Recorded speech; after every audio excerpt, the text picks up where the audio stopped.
I'm Gabriel Morency for Sports Interaction, and I'm here to stuff your stockings. Let's do this thing. The College Bowl season is upon us. The New Mexico Bowl kickstarts the party on Saturday afternoon. We've got UTEP and BYU. UTEP get 11.5 points.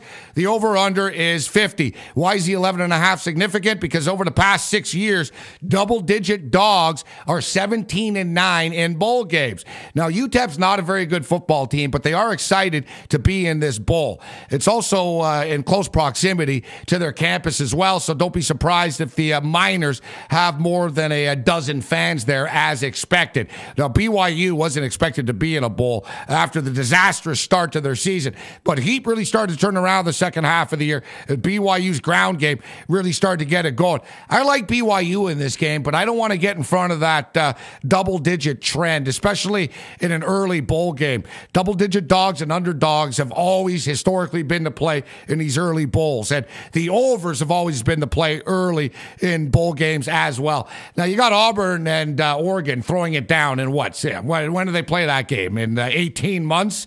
Now, a lot of things can happen in 18 months' time, right? People can go to jail in 18 months' time. God knows how many computers are going to be in Cam Newton's dorm room by the time they actually play the national championship game. But that's another story.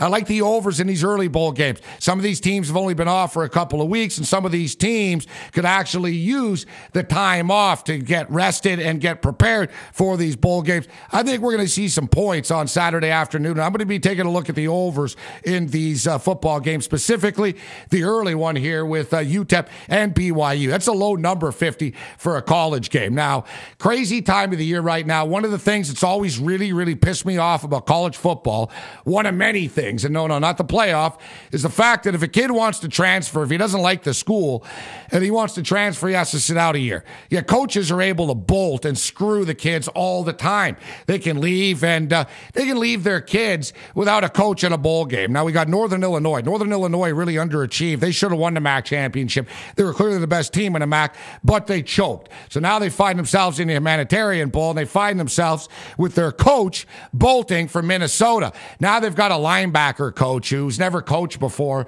coaching against a wily vet like Pat Hill in Fresno State. Give me Fresno State on that blue turf. Not to mention Fresno State make this trip every 2 years. They're used to the stadium. They're used to the weather. They're used to the environment. I like Fresno State and Pat Hill to get it done as a small underdog on a Saturday evening. Saturday night, we've got Troy and Ohio. You want bowl trends? How about this? The MAC on an 0-10 bowl run right now. It's been a long time since the MAC won a bowl game. I'm not so sure it's going to happen here.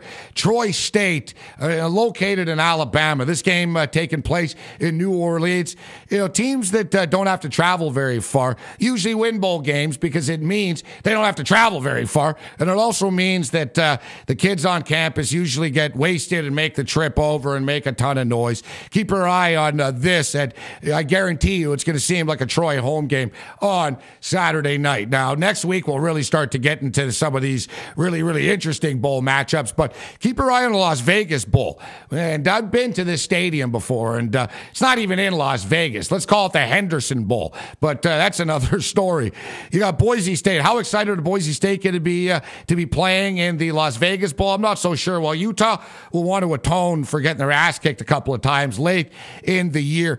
I actually like Utah to hang around, and I definitely like the over in that football game.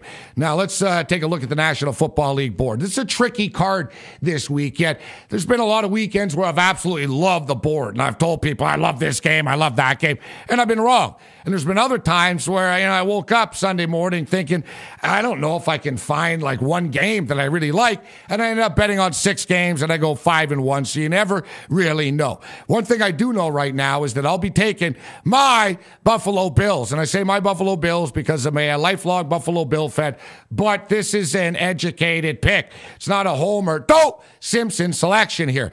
Buffalo Bills are actually 7-5-1 against the spread. They played the Miami Dolphins earlier this year. Final score was 15-10, but for one reason or another, Chan Gailey he thought he was in the CFL. Actually conceded a safety for, trying to get the ball back. How did that work out? Not very well. And in fact, instead of getting a push, Buffalo Bill backers were dealt a 5-point loss. I think the Buffalo Bills are the play here. Give me the 5.5/6 points. Maybe I'll buy a couple of points, but give me the Buffalo Bills going into Miami. Miami are a good team on the road, as the numbers dictate. But at home as a favorite, it's just like Jennifer Lopez's music. I don't want any part of it. Now, the game of the week, we got the New York Giants and the Philadelphia Eagles. Now, Michael Vick has been the talk of the National Football League, and rightfully so. He's crushing everybody as far as the votes for the Pro Bowl and all that other type of stuff. The love affair is on. People are buying his jerseys once again. So Michael Vick does an interview and says that, he thinks it's time. He wants to get a dog.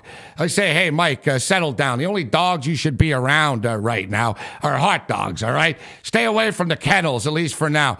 I don't know if it's just me, but isn't this like Danny Heatley, saying he can't wait to go buy a new sport car? This is like Ben Roethlisberger saying, yeah, you know what? I'm really happy in the offseason spending my time in that new bar I bought on that campus in that small town in Georgia.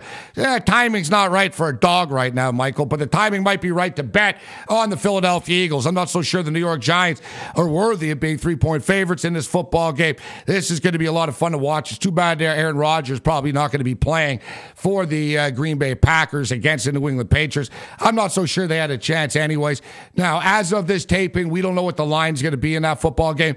Whatever it is, I'm laying it. New England, they don't let up, and Matt Flynn is terrible. You might as well have Jamarcus Russell under center. Now, speaking of terrible, how about Bruce Boudreau's language? For shame, coach, for shame. And I'll tell you what, if the Washington Capitals don't start winning hockey games like right now, like yesterday, like last week, Bruce Boudreau is going to be dropping those F-bombs on a bar stool telling people that he used to coach that team when he's watching the Capitals, go on a deep playoff run, this spring. I'm not so sure Boudreau's going to get fired yet. That'd be letting the players off easy right now. But the Capitals, no matter what they do, they just can't get it done. They lose high-scoring games. They lose low-scoring games.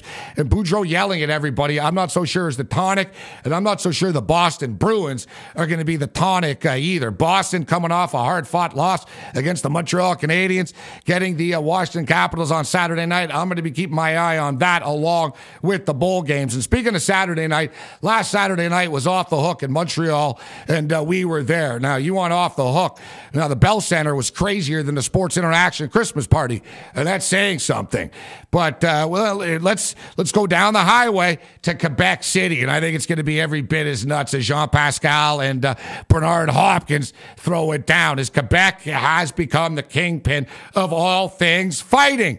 Case closed, simple as that. George St. Pierre, Jean-Pascal, World Championship fights, pay-per-views. It's all happening in Quebec, and I think the hometown kid will get it done. Now, the price is a little bit high, but I'll be taking Jean-Pascal, and I'll also be taking the over. I think he's going to win, but I don't think he's going to knock the 86-year-old Bernard Hopkins out. Now, I hope your holidays are treating you well, and I hope the winners have all been yours. I am Gabriel Morency for Sports Interaction.